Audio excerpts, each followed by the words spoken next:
थी। लक्ष्मी के 3 भाई थे जो गांव के साहूकार थे।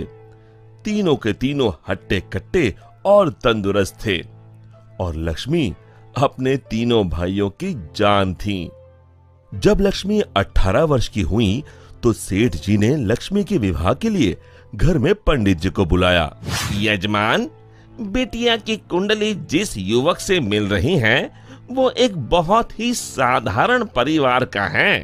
अरे उससे क्या फर्क पड़ता है, हम तो अपनी बेटी को अपने घर ही रखने वाले हैं, हमें तो घर जमाई चाहिए।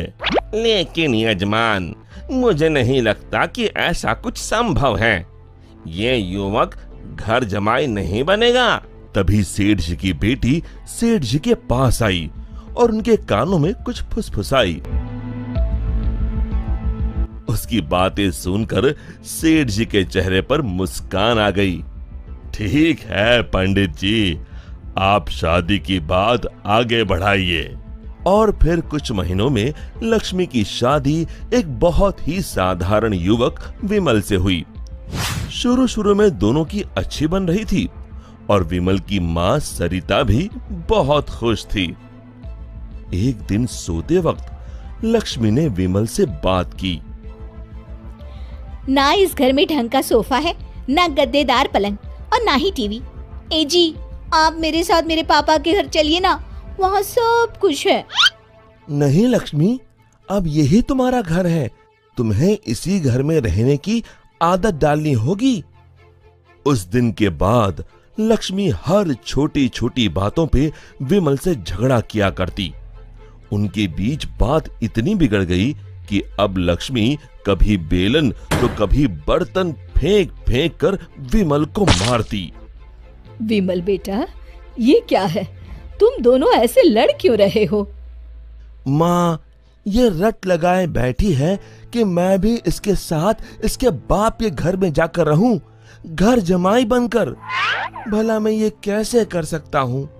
और इसीलिए हमारी रोज अनबन होती है। एक काम कर, तू उसे अच्छे से समझा कि अब यही उसका घर है। अगले दिन फिर से लक्ष्मी विमल को अपने घर चलने के लिए जोर डालने लगी। आप मेरे साथ मेरे घर चलिए, आपको यहाँ गरीबों की तरह जीने की कोई जरूरत नहीं है, मेरे पापा के पास सब कुछ है। मैंने तुम्हें कितनी बार बोला है, मैं घर जमाई नहीं बनना चाहता हूँ। अगर आप खुद से मेरे साथ नहीं चलोगे तो मैं मेरे भाइयों से बोलकर आपको जबरदस्ती यहाँ से उठवा लूंगी। बहू की ये बात सुनकर सरिता को अपने बेटे की चिंता सताने लगी। इसके तीनों भाई तो इतने शक्तिशाली है, मेरे बेटे का क्या हाल होगा। ये मैंने क्या कर दिया, इससे अच्छा तो किसी गरीब की बेटी ब्याह लाती, कम से कम कोई आफत तो नहीं आती।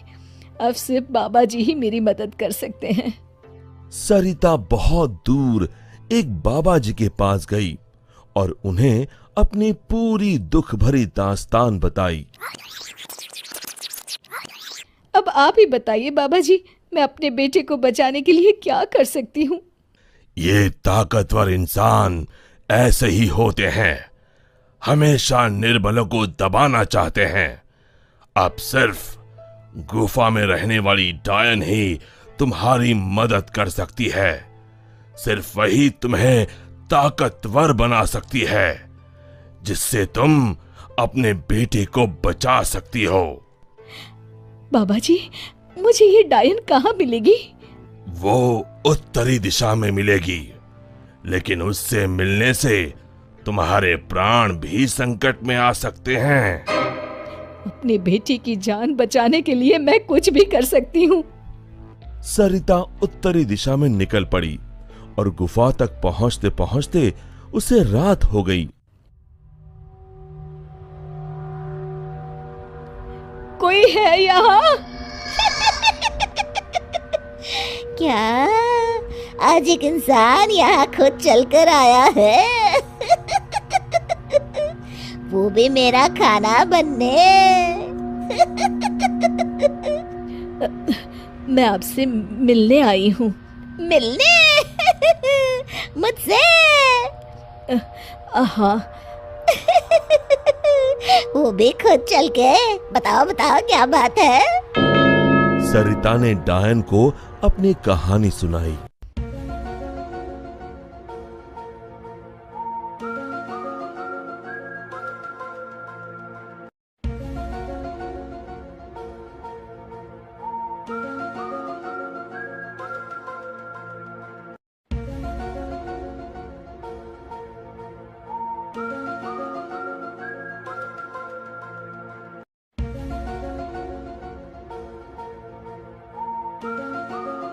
उपाय तो है लेकिन बहुत कठिन है। मैं अपने बेटे को बचाने के लिए कुछ भी कर लूंगी। तुम्हें मेरा श्राप अपने ऊपर लेना होगा, जिससे मेरी सारी शक्तियाँ तुम में आ जाएंगी। तब मैं आजाद हो जाऊंगी और तुम डायन बनके यहीं गुफा में रहोगी और ना ही सूरज की रोशनी में निकल सकोगी बाहर, क्योंकि डायन की शक्तियाँ सिर्फ रात को ही काम करती हैं। क्या तुम्हें ये मंजूर है? विमल को बचाने के लिए अगर मुझे डायन भी बनना पड़े तो मंजूर है। डायन ने कुछ जादू किया और डायन की सारी शक्तियां सरिता में चली गईं और अब डायन आजाद होकर एक औरत बन गई और सरिता डायन बन गई। यहां पूरा दिन हो गया था। विमल ने गांव में जाकर मां को ढूंढा, लेकिन मां कहीं नहीं मिली। रात को वो घर पहुंचा तभी लक्ष्मी उस पर बरस गई। ये सब सरिता अपनी शक्तियों से देख रही थी और उसी समय सरिता डायन के रूप में वहां पहुंची। सरिता को डायन के रूप में देखकर उसके पैरों से मानो जमीन खिसक गई। सरिता जोर जोर से हंसने लगी।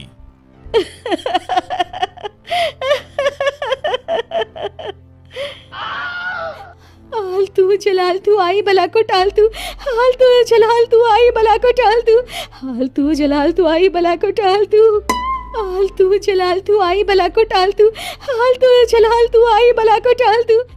जैसे तैसे रात को लक्ष्मी सो गई और सुबह होते ही अभी अपने भाइयों को बताती हूँ कि आपने मुझे बेलन से मारा।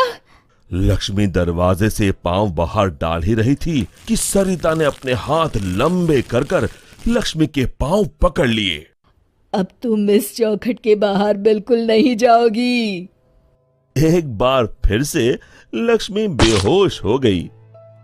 अब जब भी लक्ष्मी कुछ बेतुका करने जाती थी, सरिता बीच में आकर अपने बेटे को बचा लेती और बेचारी लक्ष्मी डायन से डरकर घर के कोने में दुबक कर बैठी रहती। हालतू जलालतू आई बला को टालतू, हालतू जलालतू आई बला को टालतू, हालतू जलालतू आई बला को टालतू। विमल दिन रात अपनी माँ को याद करके रोता। तू कहाँ है माँ? कहाँ चली गई मुझे छोड़ के?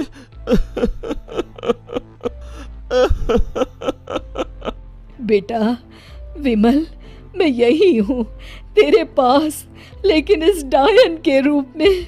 ये सब सुन विमल बहुत डर जाता है। डर मत बेटा, बस मुझसे तेरा दुख नहीं देखा जा रहा था, इसलिए मुझे ये सब करना पड़ा। ये सब पीछे खड़ी लक्ष्मी सुन रही थी। तभी सरिता ने उसे अपनी शक्तियों से दीवार पर लटका दिया। जा रही हूँ, मगर एक बात समझ ले, मेरे बेटे को परेशान करने की भी तूने या तेरे घर वालों ने सोची तो मैं यहाँ फिर आ जाऊंगी। जी जी जी माँ जी। तभी तो कहते हैं माँ से बढ़कर दुनिया में कुछ नहीं।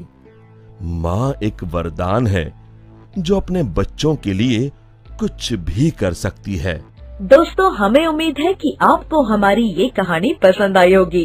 कृपया हमारे चैनल को सब्सक्राइब करें और सभी अपडेट्स के लिए बेल आइकन जरूर दबाएं। और हाँ, वीडियो लाइक और शेयर करना मत भूलिएगा। Bye bye.